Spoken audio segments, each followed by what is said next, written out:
Uap panas masih mengepul tebal, menyamarkan napas kami yang memburu di bawah guyuran sawer. Aku baru saja meraih handuk dengan tangan gemetar ketika pintu kaca itu didorong kasar. Di ambang pintu, Nyonya Elena berdiri membeku. Dia tidak berteriak. Tatapannya terkunci pada tangan suaminya yang masih melingkar posesif di pinggangku yang telanjang. Lewat cermin berembun, tatapan kami bertemu. Detik itu aku tahu, neraka baru saja dimulai. Halo sobat cerita semuanya. Selamat datang kembali di channel ini. Sebelum kita masuk ke dalam kisah yang penuh gejolak emosi dan pelajaran hidup ini, pastikan kalian sudah menekan tombol subscribe dan menyalakan lonceng notifikasi agar tidak ketinggalan cerita menarik lainnya. Dan jangan lupa tuliskan juga di kolom komentar dari kota mana kalian menonton video ini sekarang. Tanpa berlama-lama lagi, mari kita selami perjalanan batin Nadia dan keputusan berat yang harus ia ambil dalam cerita berikut ini. Cermin di kamar mandi kontrakan itu memiliki retakan memanjang di sudut kanan bawah, seolah menjadi penanda abadi bahwa tidak ada yang benar-benar utuh di tempat ini. Nadia menatap pantulan wajahnya sendiri. Goresan kapas di tangannya perlahan menghapus sisa bedak dan lipstik tipis yang ia pakai seharian, mengembalikan wajah lelah seorang wanita berusia 32 tahun yang berjuang sendirian. Di luar, suara langkah kaki berat di lorong gang sempit terdengar beriringan dengan dencing tiang listrik yang dipukul petugas ronda. Lalu, bisikan itu menyelinap lewat ventilasi kayu yang lapuk. Suara ibu-ibu tetangga yang sepertinya tidak pernah tidur. Nadanya rendah, tapi tajam menusuk telinga. Itu dia, janda yang kerjanya pulang malam terus. Entah mengajar atau menggoda suami orang. Tangan Nadia berhenti bergerak. Kapas di tangannya meremas udara kosong. Ia ingin marah. Ingin berteriak bahwa ia baru saja pulang dari mengajar privat di 3 tempat berbeda demi membayar sewa kamar yang pengap ini. Namun, ia hanya menarik napas panjang, mematikan lampu kamar mandi, dan membiarkan gelap menelan rasa perih di dadanya. Di dunia ini, status janda muda adalah sebuah dosa tak kasat mata. Orang tidak peduli seberapa keras ia bekerja. Mereka hanya peduli pada siapa ia tersenyum. Malam itu, Nadia tidur memeluk guling yang sarungnya sudah tipis, mencoba bermimpi tentang tempat yang lebih ramah, meski ia tahu pagi akan kembali membawanya pada kenyataan yang sama. Keesokan harinya, realitas itu membawanya ke sebuah dunia yang bertolak belakang. Sebuah taksi daring menurunkan Nadia di depan gerbang hitam yang menjulang tinggi di kawasan perumahan elit Jakarta Selatan. Rumah milik Pak Adrian. Bangunan itu megah dengan dominasi kaca dan beton ekspos, berdiri angkuh di antara pepohonan yang dipangkas rapi. Namun, begitu Nadia melangkah masuk, hawa dingin langsung menyergap. Bukan hanya karena penyejuk udara sentral yang disetel terlalu rendah, melainkan karena kesunyian yang menggantung di setiap sudut ruangan.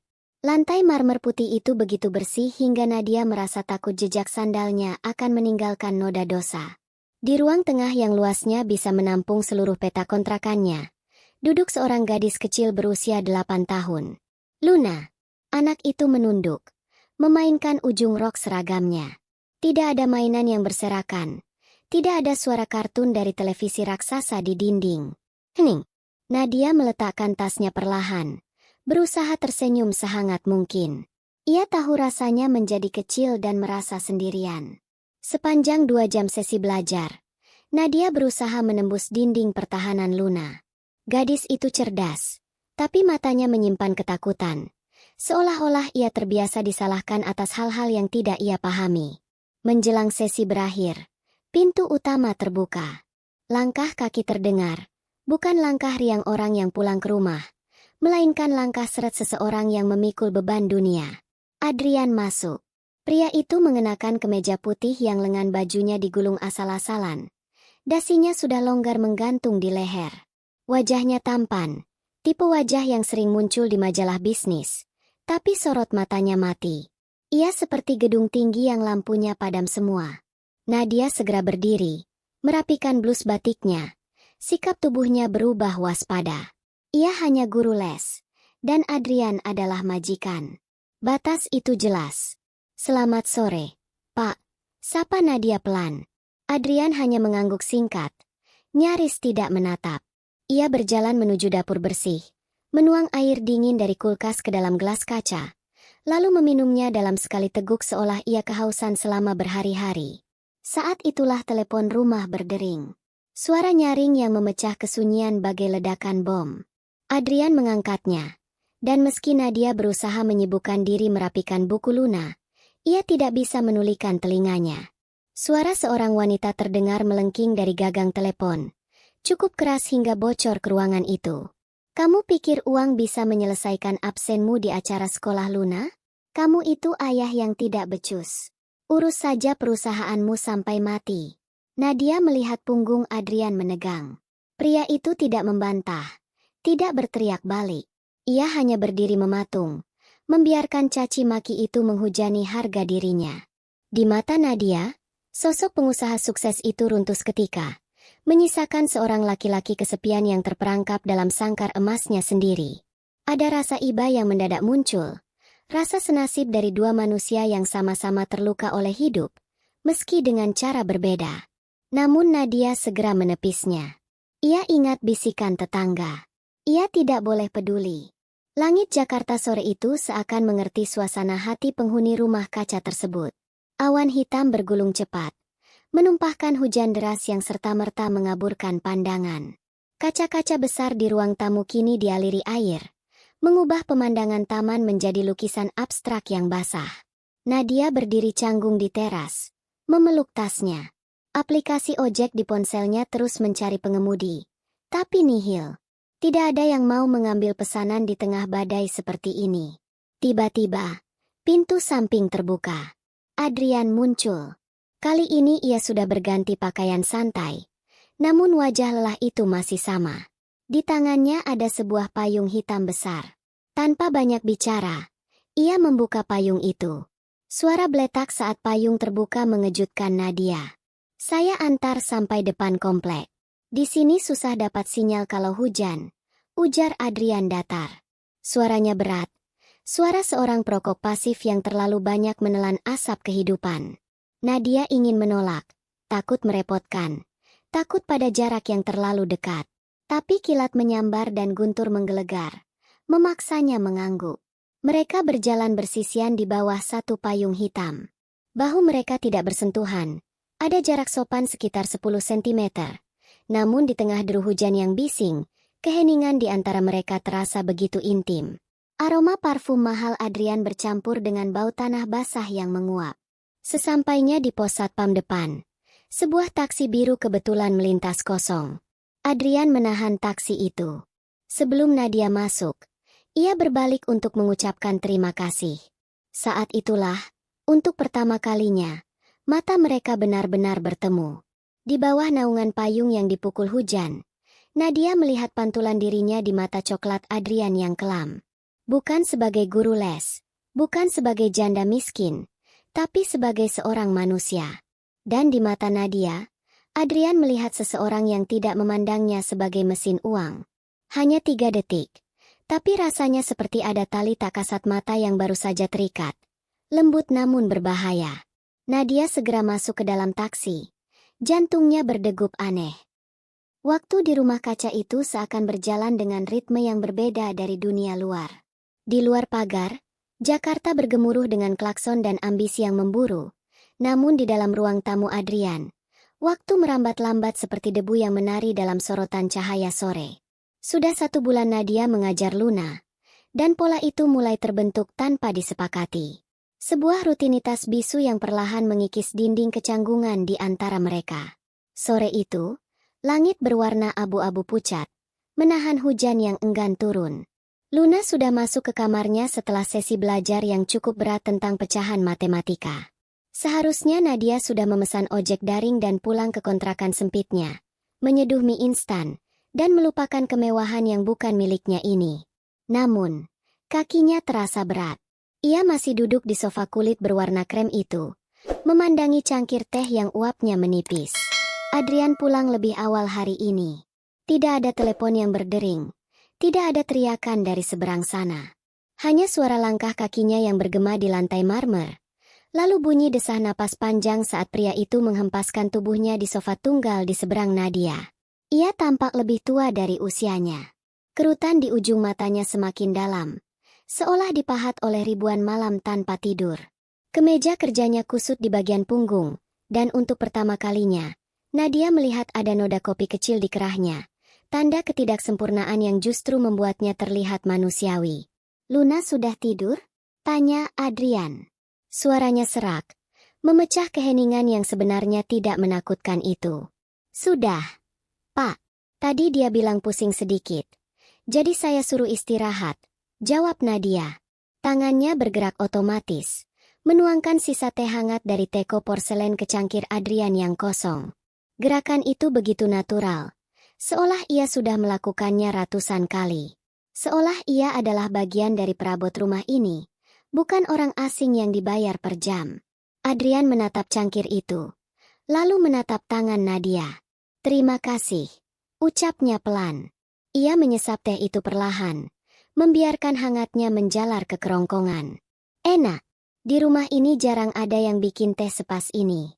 Biasanya rasanya seperti air gula atau malah pahit seperti obat. Nadia tersenyum tipis. Senyum yang tidak ditahan-tahan. "Cuma teh celup biasa, Pak. Mungkin karena diminum pas lagi capek. Jadi terasa lebih enak." Mereka terdiam lagi. Namun kali ini, keheningan itu tidak kosong. Ada kenyamanan aneh yang menyelimuti mereka. Sebuah shared solitude. Kesendirian yang dibagi dua. Nadia memperhatikan bagaimana bahu Adrian perlahan turun. Ketegangan yang biasanya menyelimuti postur tubuhnya perlahan mencair. Di ruang tengah yang luas dan dingin itu, kehadiran mereka berdua menciptakan satu titik hangat yang kecil namun nyata. Nadia mendapati dirinya tidak ingin beranjak. Ia merasa dibutuhkan, bukan sebagai guru, tapi sebagai kehadiran. Sebagai seseorang yang mendengarkan suara napas lelah seseorang tanpa menghakimi. Tanpa sadar, Adrian mulai bercerita. Bukan tentang saham atau proyek gedung bertingkat, tapi tentang hal-hal remeh yang selama ini ia pendam sendiri. Tentang Luna yang semakin pendiam. Tentang rasa bersalahnya karena tidak bisa menjadi ayah yang hadir utuh. Tentang rumah besar yang terasa seperti museum sunyi. Nadia mendengarkan dengan takzim. Sesekali menimpali dengan anggukan atau kalimat pendek yang menenangkan. Ia melihat sisi lain dari Adrian. Seorang laki-laki yang merindukan rumah dalam arti emosional, bukan sekadar bangunan fisik.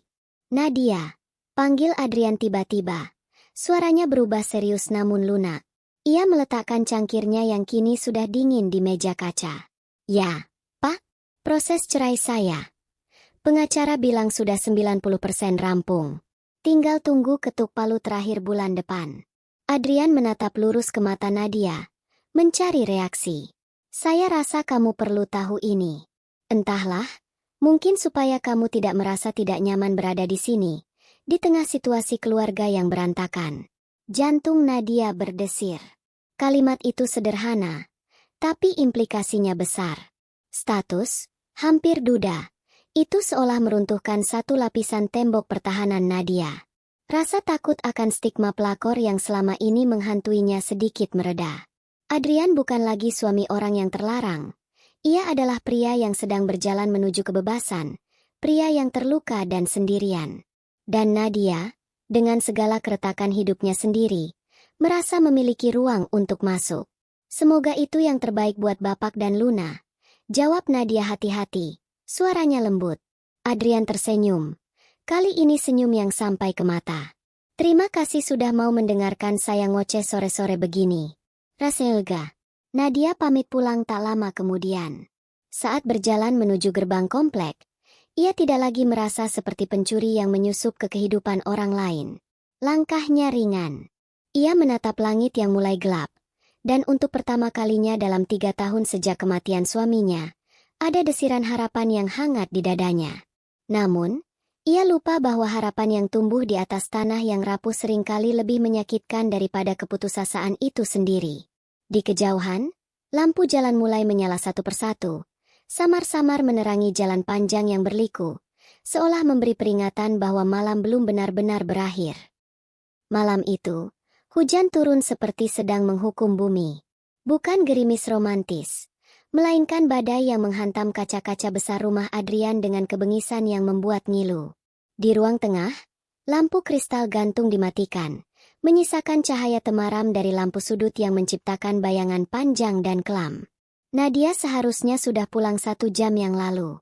Namun, ia terpaku di sana, berdiri kaku di dekat sofa, menatap sosok laki-laki yang sedang hancur di hadapannya. Adrian duduk tersandar, kemejanya separuh terbuka, rambutnya acak-acakan. Di meja kaca, tergeletak surat panggilan pengadilan dan sebuah foto Luna yang bingkainya retak. Mungkin baru saja dilempar. Bahu tegap yang biasanya memikul beban perusahaan itu kini berguncang hebat. Isak tangis tertahan keluar dari celah bibirnya. Suara yang menyayat hati karena terdengar begitu asing bagi seorang laki-laki yang selalu tampak memegang kendali. Malam ini, Adrian bukan pengusaha sukses. Ia hanyalah seorang ayah yang baru saja diberitahu bahwa ia mungkin kehilangan hak asuh atas satu-satunya alasan ia bertahan hidup. "Saya gagal," Nat bisik Adrian. Suaranya parau, pecah di udara dingin. "Mereka mau ambil Luna. Mereka bilang saya tidak becus." Kaki Nadia bergerak sendiri. Logikanya berteriak untuk pergi, mengingatkan batas antara guru dan wali murid, antara janda dan suami orang. Tapi hatinya, hati perempuan yang terlalu peka pada rasa sakit, mengabaikan semua sirene bahaya itu. Ia mendekat, lututnya gemetar, lalu perlahan duduk di tepi sofa, di samping Adrian. Tangan Nadia terulur, ragu sejenak di udara, sebelum akhirnya mendarat di bahu Adrian yang dingin.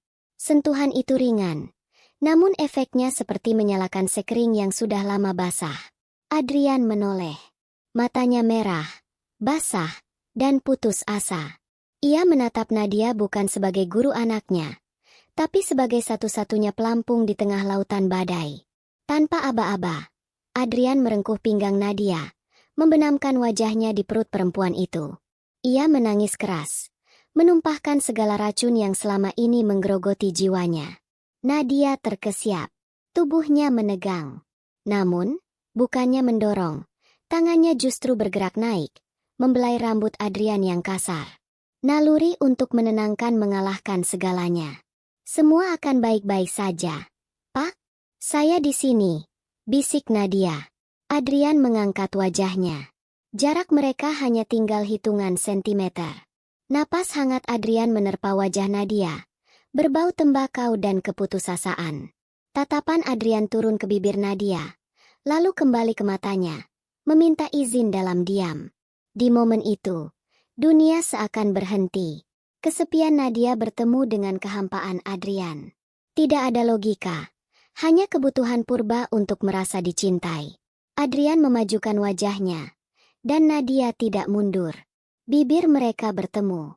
Bukan ciuman penuh nafsu yang liar, melainkan ciuman yang terasa asin oleh air mata, canggung, namun penuh dengan rasa lapar akan afeksi yang sudah terlalu lama hilang. Brak! Suara pintu utama yang dihempaskan ke dinding terdengar seperti letusan pistol. Nadia tersentak mundur seolah tersengat listrik. Jantungnya berhenti berdetak.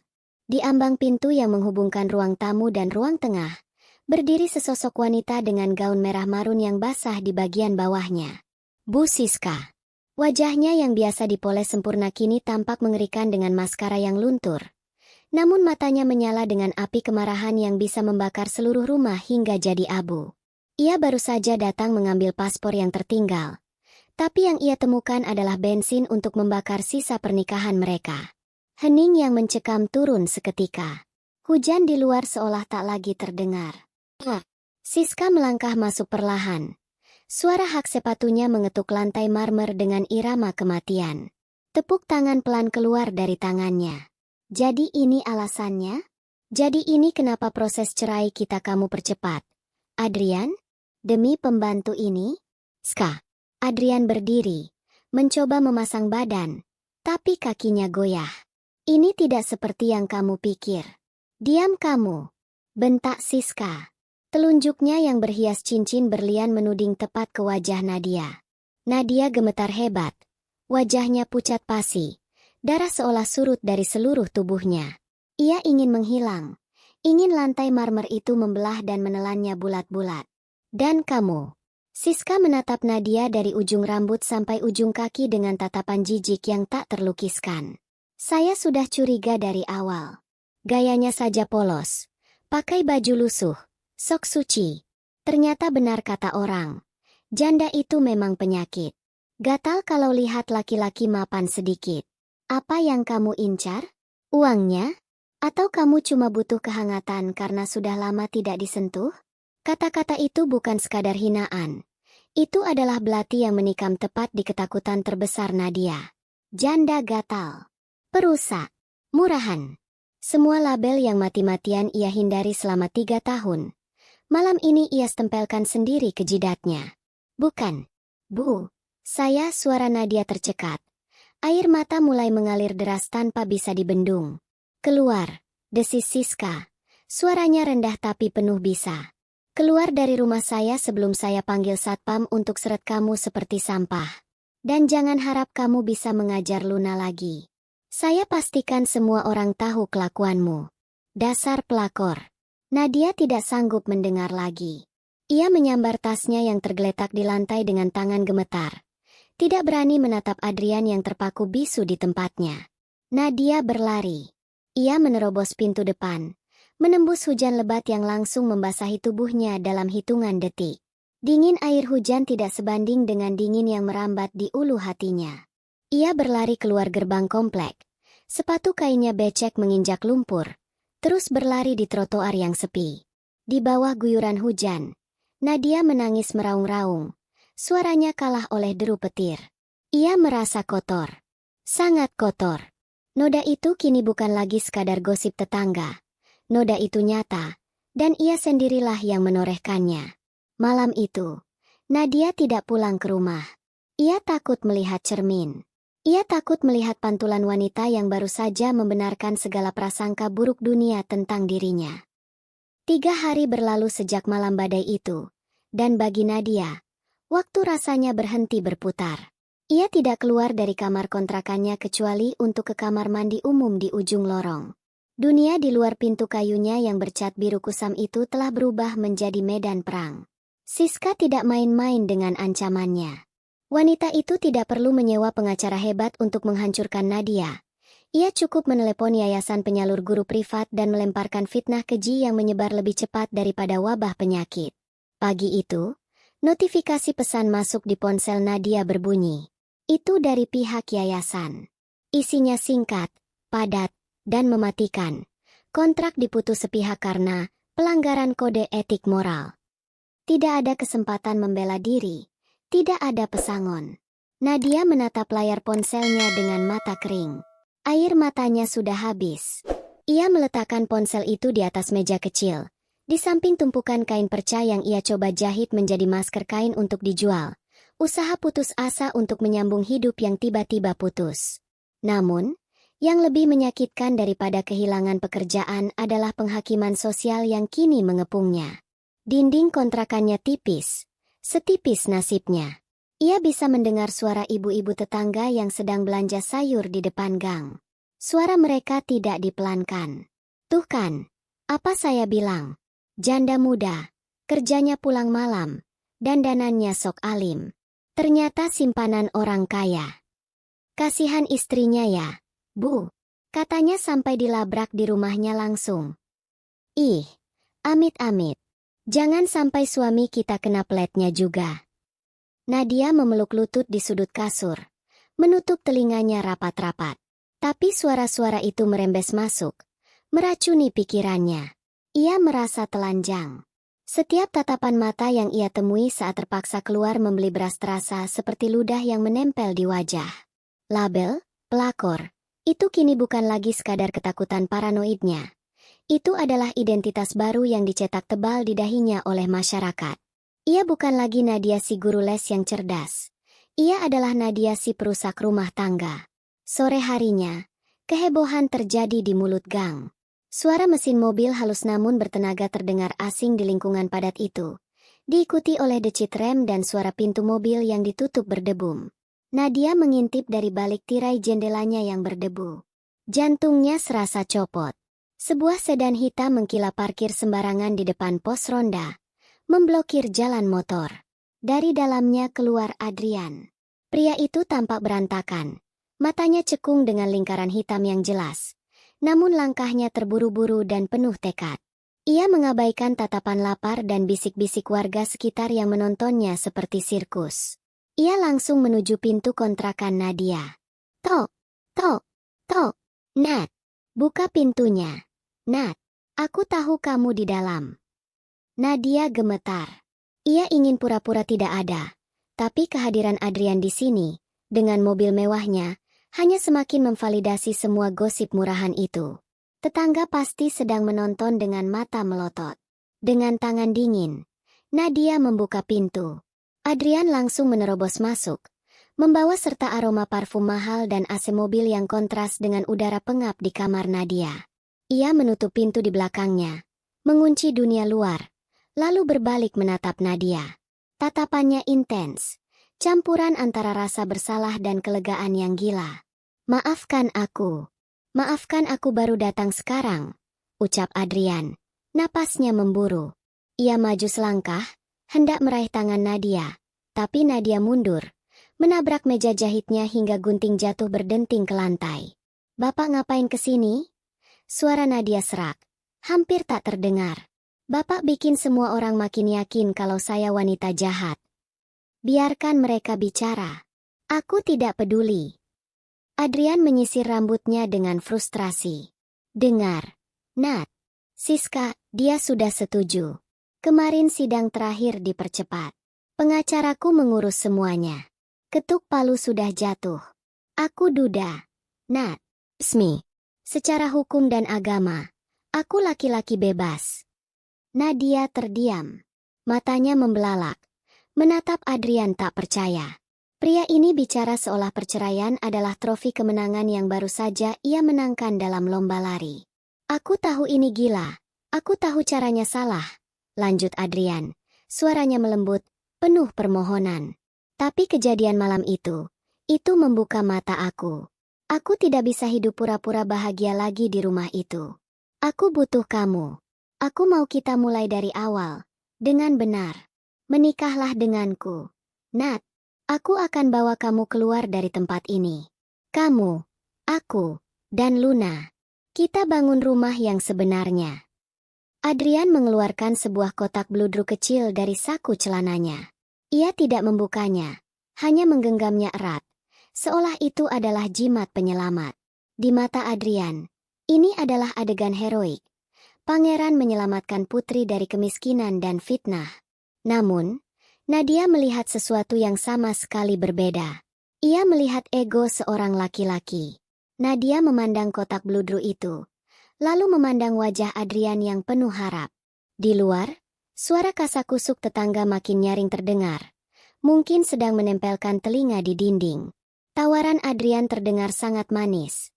Keamanan finansial, perlindungan, cinta. Jalan keluar instan dari neraka kemiskinan dan cemoohan ini. Tinggal bilang, iya, dan besok ia bisa pindah ke rumah mewah, duduk di sofa empuk, dan melupakan bau got di depan rumahnya. Tapi kemudian bayangan wajah Siska yang hancur kembali muncul. Bayangan Luna yang menangis di kamar. Dan yang paling menyakitkan, bayangan dirinya sendiri yang akan selamanya hidup di bawah bayang-bayang sebagai wanita kedua. Adrian menawarkan pernikahan, tapi ia tidak sadar bahwa harga yang harus dibayar Nadia adalah sisa harga dirinya yang terakhir. Nadia tidak menangis. Air matanya sudah kering. Wajahnya datar, dingin, dan kosong. Ia menatap Adrian bukan dengan cinta yang merekah, melainkan dengan tatapan orang yang melihat puing-puing bangunan pasca gempa. Hancur, rata dengan tanah. Harapan yang ditawarkan Adrian terasa seperti racun yang dibungkus gula. Bapak pikir. Nadia memulai. Suaranya tenang namun menusuk. Dengan bapak bercerai, otomatis saya jadi halal untuk diambil. Pertanyaan itu menggantung di udara yang lembab dan berat. Menyedot habis sisa oksigen di ruangan 3x4 meter itu. Adrian tertegun.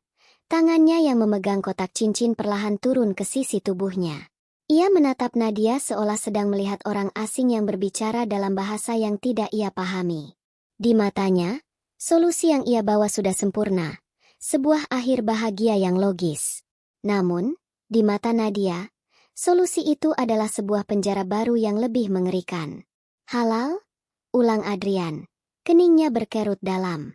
Nadia, ini bukan soal halal atau haram. Ini soal kita. Aku sudah mengakhiri pernikahanku yang sakit itu. Aku memilihmu. Apa salahnya kita bahagia sekarang? Nadia tertawa pelan. Tawa yang kering dan hampa tanpa rasa geli sedikit pun. Ia berjalan mundur, menjauhi Adrian, hingga punggungnya menabrak lemari plastik pakaiannya. Ia memeluk tubuhnya sendiri, mencoba melindungi sisa-sisa kewarasan yang ia punya. Bahagia di atas apa, Pak? Di atas reruntuhan rumah orang lain. Nadia menatap lurus ke mata Adrian. Matanya basah namun nyalang. Bapak dengar suara-suara di luar itu? Bapak dengar apa yang mereka katakan tentang saya? Bagi mereka, saya adalah pelacur yang berhasil menang. Kalau saya menerima lamaran Bapak sekarang, detik ini juga, saya membenarkan semua fitnah itu. Saya akan selamanya dicap sebagai wanita yang masuk rumah orang lewat pintu belakang dan mengusir ratunya keluar. Persetan dengan mereka. Adrian maju selangkah. Suaranya meninggi karena frustrasi. Kita pindah. Kita pergi ke tempat di mana tidak ada yang kenal kita. Singapura, Bali, Eropa, terserah kamu. Dan Luna, potong Nadia tajam. Nama itu membuat langkah Adrian terhenti seketika. Nadia menarik napas panjang, menahan isak yang siap meledak di tenggorokannya. Luna baru 8 tahun, Pak. Dia melihat ibunya menangis. Dia melihat ayahnya pergi. Kalau saya masuk ke hidupnya sekarang sebagai ibu baru, dia tidak akan melihat saya sebagai guru yang dia sayang. Dia akan melihat saya sebagai monster yang mencuri ayahnya. Bapak mau Luna tumbuh dengan kebencian itu? Bapak mau setiap kali kita bertengkar nanti, bayangan dosa ini akan selalu muncul di antara kita? Cinta macam apa yang bisa tumbuh subur di tanah beracun seperti itu? Adrian terdiam 1000 bahasa. Wajahnya yang tadi penuh tekad kini perlahan runtuh. Bahunya merosot. Ia mulai melihat apa yang dilihat Nadia. Ia sadar bahwa uang dan status dudanya tidak bisa membeli kembali nama baik yang sudah hancur. Tidak bisa menghapus trauma yang sudah terlanjur tergores. Kotak beludru di tangannya kini terasa berat. Bukan seperti janji masa depan, melainkan seperti batu nisan. Jadi ini akhirnya? Bisik Adrian, suaranya pecah, terdengar begitu kecil di ruangan sempit itu. Saya berjuang sendirian melawan dunia demi kamu, dan kamu menyerah begitu saja. Saya tidak menyerah, Pak, jawab Nadia tegas. Meski air mata akhirnya jatuh membasahi pipinya yang tirus. Saya justru sedang memperjuangkan satu-satunya hal yang masih saya punya. Harga diri saya. Kalau saya menikah dengan Bapak, saya kehilangan diri saya sendiri. Saya lebih baik hidup susah, makan nasi garam, tidur sendiri di kasur tipis ini, daripada hidup mewah tapi setiap hari menatap cermin dan merasa jijik pada bayangan sendiri. Nadia menunjuk pintu dengan tangan gemetar. Pulanglah, Pak. Kembali ke Luna. Dia butuh ayahnya, bukan ibu baru. Perbaiki hubungan Bapak dengan dia. Jangan jadikan saya alasan Bapak lari dari masalah lagi. Adrian menatap Nadia lama, sangat lama, seolah ingin merekam wajah wanita yang dicintainya namun tak bisa dimilikinya itu. Ada rasa sakit yang mendalam di matanya, tapi juga ada secercah rasa hormat. Ia sadar ia telah kalah. Kalah oleh keteguhan hati seorang wanita yang ia pikir lemah. Perlahan, Adrian memasukkan kembali kotak cincin itu ke sakunya. Ia mengangguk pelan. Sebuah salam perpisahan yang bisu. Tanpa kata lagi, Adrian berbalik. Ia membuka pintu, melangkah keluar ke gang sempit yang kini sunyi senyap. Para tetangga mendadak sembunyi, pura-pura tidak tahu. Pintu mobil ditutup. Mesin dinyalakan. Suara ban bergesekan dengan aspal terdengar menjauh, membawa pergi mimpi indah yang tak sempat jadi nyata. Nadia berdiri mematung sampai suara mobil itu benar-benar hilang di telan hiruk-pikuk Jakarta. Barulah saat hening benar-benar kembali, pertahanannya jebol, lututnya lemas, dan ia merosot duduk di lantai dingin. Nadia menangis sejadi-jadinya, menelungkupkan wajah ke lutut. Ia meraung pelan, menumpahkan rasa sakit karena menolak pria yang sebenarnya ia cintai. Rasanya seperti menyayat daging sendiri. Sakit, perih, dan berdarah. Ia baru saja membuang tiket emas menuju kehidupan yang nyaman. Ia memilih jalan sunyi yang terjal. 10 menit berlalu. Tangisnya mereda menjadi sesenggukan kecil. Nadia mengangkat wajahnya. Matanya bengkak. Hidungnya merah. Ia menatap sekeliling kamarnya. Dinding yang catnya mengelupas. Atap yang ada bekas bocor. Tumpukan kain perca di sudut. Ini realitasnya. Ini hidupnya. Tidak indah, tidak mewah, tapi ini miliknya.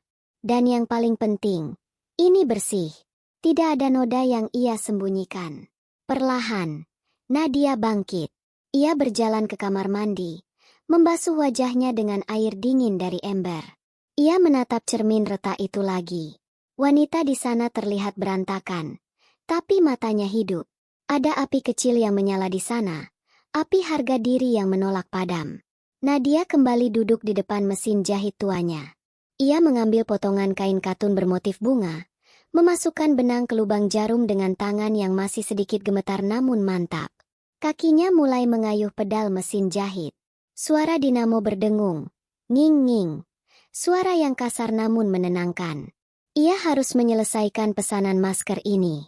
Besok ia harus makan. Besok ia harus bayar listrik. Hidup tidak berhenti hanya karena hati patah. Di luar, matahari mulai terbenam, menyisakan langit oranye yang memudar. Namun di dalam kamar itu, Nadia mulai menjahit kembali kepingan hidupnya. Satu tusukan demi satu tusukan, sendirian namun utuh. Di penghujung kisah, kita melihat Nadia kembali duduk di depan mesin jahit tuanya di kamar kontrakan yang sempit, menolak kemewahan yang ditawarkan Adrian demi menjaga kehormatan dirinya. Ia memilih hidup sederhana dan bersih, daripada hidup nyaman namun selamanya dihantui rasa bersalah karena membangun kebahagiaan di atas reruntuhan rumah tangga orang lain. Hikmah terbesar dari cerita ini mengajarkan kita bahwa harga diri dan ketenangan batin jauh lebih mahal daripada status sosial ataupun harta. Cinta yang benar tidak seharusnya memaksa kita kehilangan jati diri. Meskipun kisah Nadia dan Adrian ini adalah fiktif, namun emosi dan konflik yang dihadirkan disusun serealistis mungkin untuk kita ambil pelajarannya. Terima kasih banyak sudah menonton dan menemani perjuangan Nadia sampai akhir. Jika cerita ini menyentuh hati kalian, silakan berikan like, subscribe, dan tuliskan pendapat kalian di kolom komentar. Apakah kalian setuju dengan keputusan Nadia menolak Adrian? Sampai jumpa di kisah penuh makna selanjutnya.